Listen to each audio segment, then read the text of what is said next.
ইষ্ট দেবতা হচ্ছে গণেশ ঠাকুর। এখনই চোখে জল আসছে। আমি ভাবিনি যে পরে আমাকে এটা দেখতে হবে।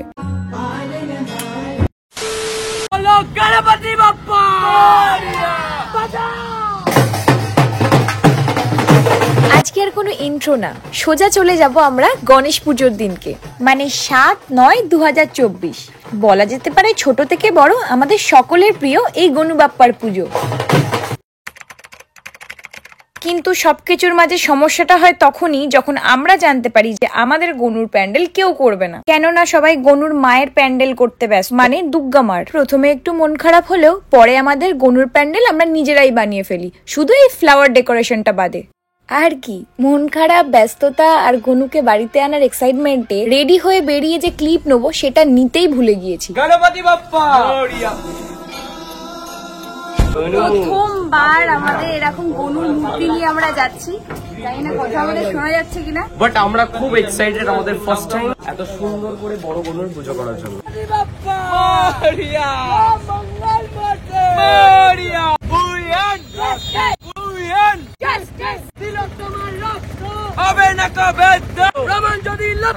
লড়াই হবে আরো বড়। ঠিক এইভাবেই পুজো বর্জন না দিয়ে পুজোর মধ্যেও নিজের লড়াই চালিয়ে যান। বলো শ্রী শ্রী গণেশ মহারাজ কি। কেমন আছে? খুব সুন্দর। আর ফাইনালি এবার গনুকে আমাদের বাড়িতে ওয়েলকাম করার পালা। আর গনু আসছে, যদি ভাঙড়া না হয় তাহলে কি আর জমে।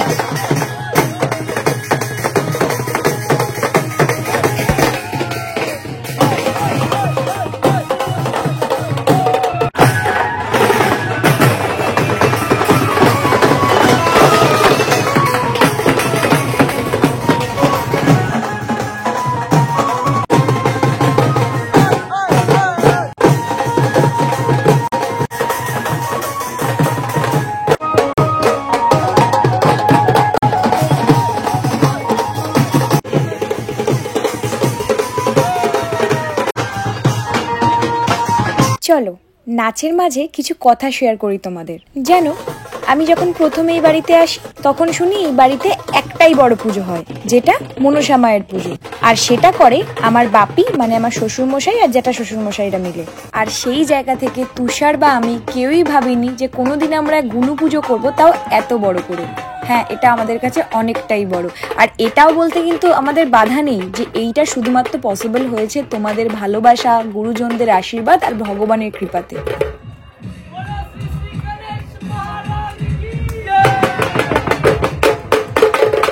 চলো আগে বাপ্পাকে ঘরে তুলি, তারপর আরো কথা হচ্ছে।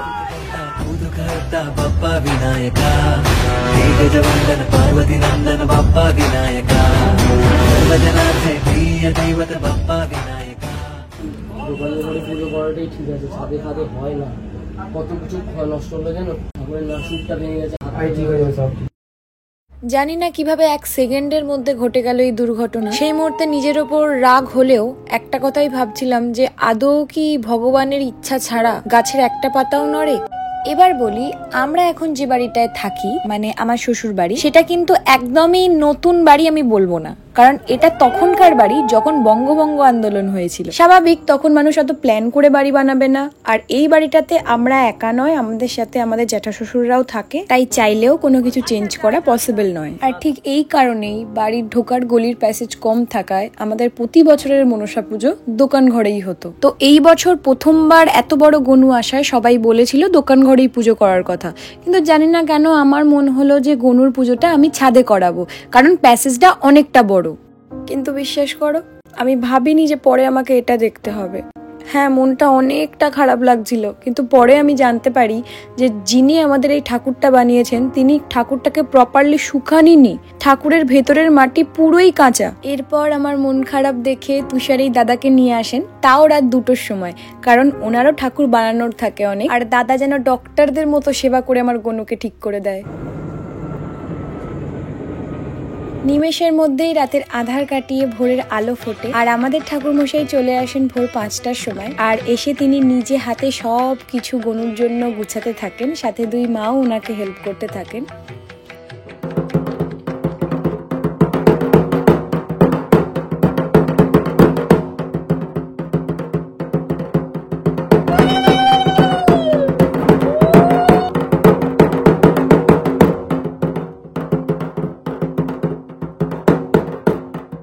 আমাদের ছোট গনুকে এনে আমরা আসনে বসিয়ে দিয়েছি। আর জানো, ওর কিন্তু এখন বয়স 1 বছর, কারণ আমি এই বাড়িতে পার্মানেন্ট ভাবে আছি 3 বছর। আর প্রথম বছর গনু পুজো আমি আর তুষার দুজন মিলে করেছিলাম, তাও একটা লাড্ডু দিয়ে। তখনও একবারের জন্য আমরা ভাবিনি যে পরের বছর উনি নিজে খুশি হয়ে আমাদের ছেলের মতো পার্মানেন্ট থাকার জন্য চলে আসবেন। আর এই বছর মানে 2024 সালে আমাদের কারোরই কোনো প্ল্যান ছিল না যে আমরা এত বড় মূর্তি এনে গনুর পুজো করব। কিন্তু ওই যে বললাম, ভগবানের ইচ্ছা ছাড়া কোনো কিচ্ছু সম্ভব নয়। সেরকমই হয়তো ওনার ইচ্ছা ছিল যে উনি এইভাবে আসবেন, এসে পুজো নেবেন।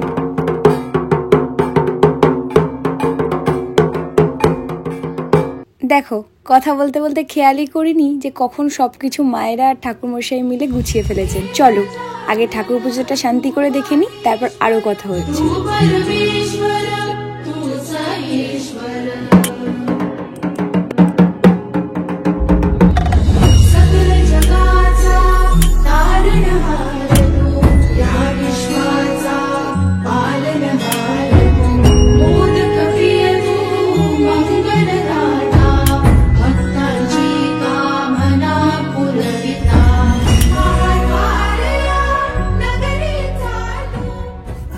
শুভ গৃহে শিশি সর্ববিঘ্নাশয় সিদ্ধিদাতা দান গণেশায় পুজোর আয়োজন করেছি।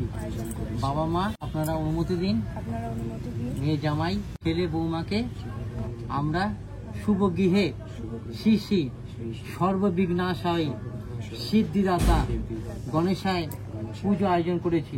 আমরা অনুমতি দিচ্ছি, তোমরা এই কাজটাকে সুস্থভাবে সম্পূর্ণ করো, আমরা অনুমতি দিলাম। নমঃ পরমা গুরুবে নমঃ পরমেশ্বর গুরুবে নমঃ গান গণেশায় নমঃ মুশিকায় নমঃ।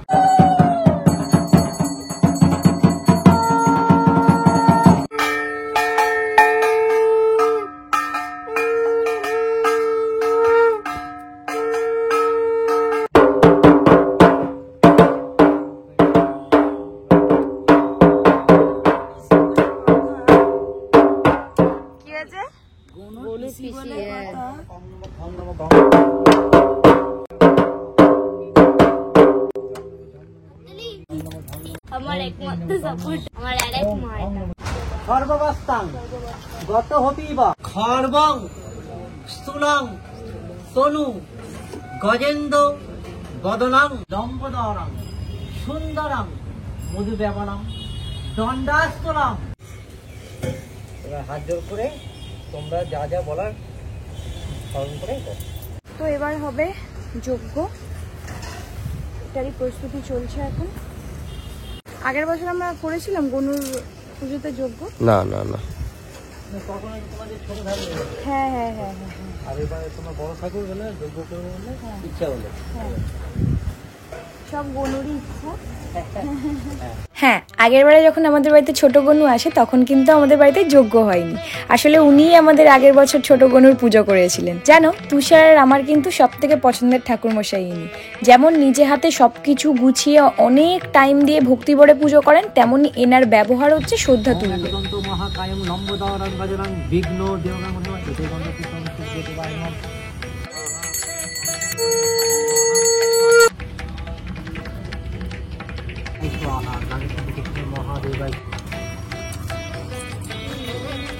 নাগেশ্বরাই স্বাহা নাগেশ্বরাই স্বাহা তবে নাগ দেবী বৈষ্ণবে স্বাহা এতে গন্ধপুষ্পে নমঃ শিবায় নাগ দেবতায় পার্বতী দেবী স্বাহা।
দিল কাঠফাটা রোদ, তারপরে দিয়েছে একদম ঠান্ডা বৃষ্টি।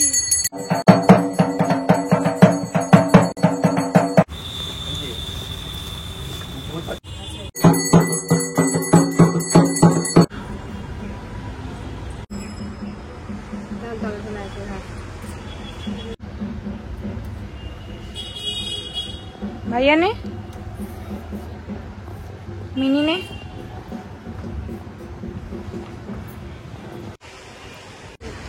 বাপিকে ডাকতে গেল। কাঠফাটা রোদ, বৃষ্টি সবকিছুর মাঝে আমাদের গনুর পুজো কমপ্লিট হয়েছে এই শব্দে। এবার এক এক করে প্রসাদ বিতরণের পালা। তার আগে ঠাকুর মশাইকে একটুখানি প্রসাদ আমি তুলে দেবো, তারপরে মা এক এক করে দিয়ে আসবে সবাইকে। 11:30 পুজো কমপ্লিট হয় আর 12টার মধ্যে সবাইকে প্রসাদ গুছিয়ে দিয়ে আমি সোজা চলে যাই ঘুমাতে, কারণ আগের দিন সারা রাত জাগা ছিলাম। আর তারপরে ঘুম থেকে উঠেই চলে যাই রান্নাঘরে, কারণ ইচ্ছা ছিল গনুকে আমি নিজে হাতে সন্ধে আরতির সময় ভোগ বানিয়ে দেবো। তো সব রান্না নিজের হাতে কমপ্লিট করে তারপরে একটু নিজেকে তৈরি করেছি, মানে ওই যে একটা কথা আছে না যে রাধে সে চুলো বাঁধে, সেইভাবেই সব রান্না কমপ্লিট করে রেধে বেড়ে আবার চুলো বেঁধে নিয়েছি। এবার আমাদের ঠাকুরমশাইও চলে এসছে, এবারে আরতি শুরু হবে। ঠাকুরমশাইয়ের যেহেতু দুটো পুজো ছিল আস্তে আস্তে লেট হয়ে গেছে, এখন প্রায় বাজতে যায় 11টার কাছাকাছি। চলো তাড়াতাড়ি। এরপর ছাদে গিয়ে দেখি সমস্ত সিলভার প্লে বাটন ঠাকুরমশাইকে দিয়েছে তুষার, যাতে উনি ওইগুলোকে পুজো দিয়ে দেন। আর আগের বছর আমাদের 3টে সিলভার প্লে বাটন ছিল, আর তখন আমি বলেছিলাম একটা সিলভার প্লে বাটন ছিল, এবারের গণেশ পুজোয় 3টে সিলভার প্লে বাটন। আর এক্সপেক্ট করছি নেক্সট লক্ষ্য পুজোয় 4টে সিলভার প্লে বাটন হয়ে যাবে, কারণ পেটেক সিরিজে খুব তাড়াতাড়ি 1 লাখ সাবস্ক্রাইবার কমপ্লিট। কিন্তু এখন দেখছি লক্ষ্মী পুজোর আগেই আমার ঘরে লক্ষ্মী চলে এসছে। আশা রাখছি এইভাবেই তোমরা আমাদেরকে ভালোবাসবে আর এইভাবেই পাশে থাকবে। দেখেছো, কথায় কথায় বলতেই ভুলে গিয়েছি যে গনুর জন্য আমি কি ভোগ প্রসাদ বানিয়েছিলাম। সামান্য পরিমাণে বানিয়েছিলাম লুচি, ফুলকপি আলুর তরকারি, আলু ভাজা, বেগুন ভাজা, পায়েস, সুজি আর গনুর সবথেকে পছন্দের মোদক।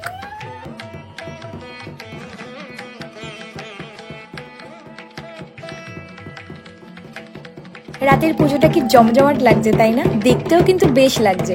আসলে সবাই মিলে বসে পুজো দেখার মজাটাই অন্যরকম। আর তার মাঝে যদি এরকম পুচকি পাচকা ছানাপোনা থাকে, তাহলে তো তারাই পুরো পুজোটা মাতিয়ে রেখে দেবে।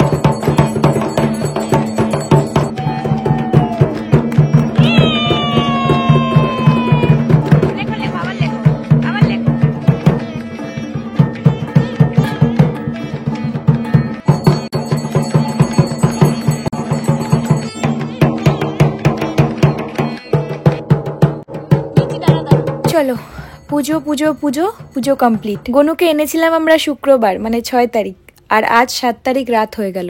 ভাবলেই বুকটা কিরম কাঁপছে যে কালকে বিসর্জন, আবার একটা বছরের অপেক্ষা। যেহেতু কাল ভোর ভোর গনুর বিসর্জন, ওই জন্য ঠাকুরমশাই রাত্রিবেলায় ঘর নাড়িয়ে দিয়ে চলে গেলেন।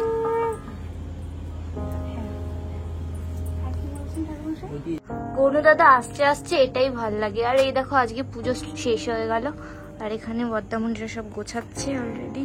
এটা তো সত্যি, প্রতি বছর একটা অপেক্ষা থাকেই। অনেকেই ভাববে যে এইবার আমরা কেন মূর্তি এনে পুজো করলাম। তো ভিডিও শেষে এটা বলারই ছিল। আসলে অনেকেই জানে না, আবার অনেকেই জানি না আমি ভিডিওতে বলেছিলাম কিনা, যে তুষারের ইষ্ট দেবতা হচ্ছে গণেশ ঠাকুর। আমাদের বাড়িতে তো মনসা পুজো বড় করে হয়ই, তো তারপরে যেটা আমি একদম চাই যে একটু বড় করে হোক সেটা হচ্ছে গনুর পুজো। আর গনু তো এমনিতেও আমার ছেলে। যেহেতু কালকে আমরা ভোরবেলা বিসর্জন দিয়ে দেবো গনুর, যার জন্য ঠাকুরমশাই রাত্রিবেলায় 12টার পরে সুতো কেটে দিয়ে চলে গেছে। সুতো কাটাই তো বলে, সুতো কাটা ঘট নাড়িয়ে দিয়ে চলে গেছেন। কালকে ভোর হলেই মানে গনু চলে যাবে, কারণ গনু আবার আসবে মায়ের সাথে। গনু চলে যাবে বলতে কি এই গনুটা তো থাকবে আমার ছোট গনু, মানে আমাদের বড় গনু চলে যাবেন, কারণ আমাদের অতটুকু জায়গা এখনো অব্দি হয়নি যেখানে আমরা এত বড় গনু রাখবো। আর গনুকে ধরে রাখলেও হবে না, গনু তো মায়ের সাথে আসবে নাকি শুধু এই মায়ের সাথেই থাকবে? আবার 1 মাস পরেই আসছে। হ্যাঁ, তো চলো ভাই বোনেদের নিয়ে। তো চলো এখন একটুখানি রেস্ট নেবো। রুকো যারা, তোমাদেরকে ভিডিওতে বলেছিলাম যে আমরা ভোর ভোর একেবারে গনুর বিসর্জন দিয়ে চলে আসবো, কিন্তু সেইটা হয়নি। একদম ভোর 5টার সময় গাড়ি আমরা প্রপার পাইনি। তার থেকে বড় কথা, মা বাবাদের এই দুদিন খুবই ধকল গেছে। প্রথমত মনসা পুজোর ধকল, একটুখানি ঠিক হতে না হতেই আবার এই গনু পুজোর একটা চাপ রয়েইছে। তো পাড়াতে মাইক বাজছে, একটুখানি ম্যানেজ করে নিও। সেই চাপের জন্য ওরা বললো ওরা ভোরবেলা উঠতে পারবে না, আর সকাল থেকে ঝাঁকে ঝাঁকে বৃষ্টি। সেটাই বলছি, মানে গনুর ইচ্ছা মেনলি ছিল সন্ধ্যেবেলায় বেরোবে, তো যার জন্য এখন সন্ধ্যেবেলা এখন এই গনুকে বরণ করা হবে আর গনুর বাড়ি যাবে।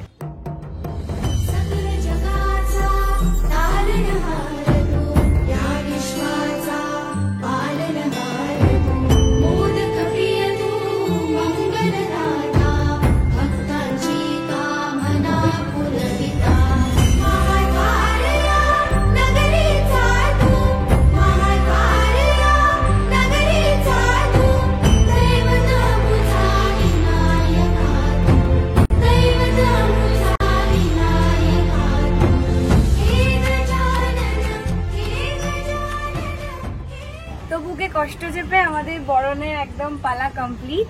আর এবার যে গনু আমাদের সারা বছর বাড়িতে থাকে, মানে আমাদের ছোট্ট গনু, সেইটাকে আমরা বাড়িতে রেখে তারপরে এই বড় গনুকে নিয়ে যাব বিদায় দিতে।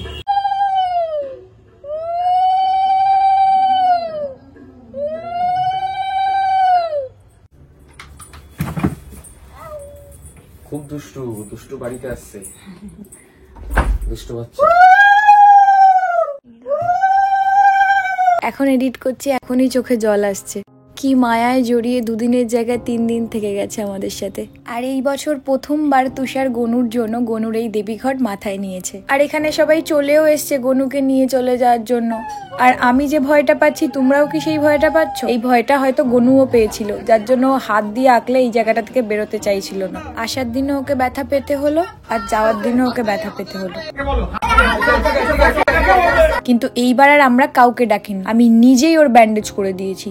ব্যান্ডেজ করে তারপরই ওকে পাঠিয়েছি, কারণ আমি যখন তাকে ক্ষত অবস্থায় আনিনি, তাকে কেন পাঠাবো ক্ষত অবস্থায়? আর এই প্রসঙ্গে আমি সেই সব মানুষদের কিছু বলতে চাই যারা ঠাকুর পুজোর পর ঠাকুরকে আর ঠাকুর মনে করে না। আসার সময় দামি দামি লাইটিং, বাজনা আর বাজি দিয়ে নিয়ে আসা হয়, আর বিসর্জনের সময় কাচড়ার মতো ছুঁড়ে ছুঁড়ে ফেলে দেয়। তাদেরকে একটা কথা বলতে চাই যে প্লিজ এরকম করবেন না। কাউকে যদি ভালোবাসতে হয়, সেটা প্রথম থেকে শেষ অবধি বাসুন, সেটা ঠাকুর হোক বা মানুষ।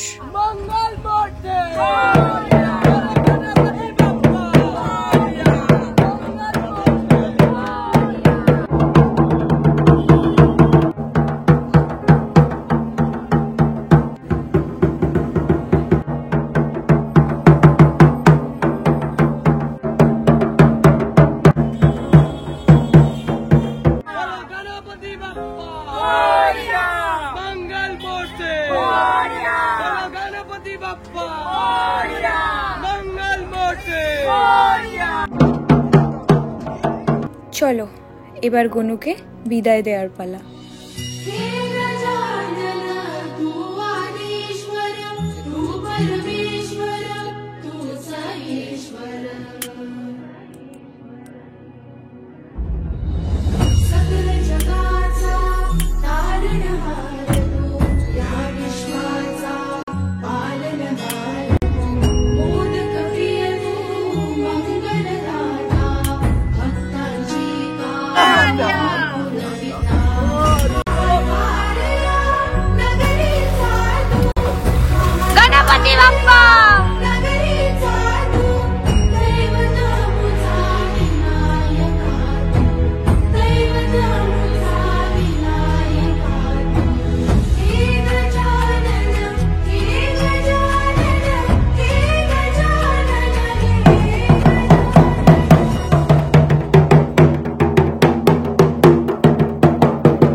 গনু তো বাড়ি চলে গেল। এবার তোমরাও কমেন্ট করে জানিয়ে দাও যে তোমাদের এই ভিডিওটা কিরকম লেগেছে। আশা রাখছি অন্য ভিডিওর থেকে একটু বেশি ভালো লাগবে।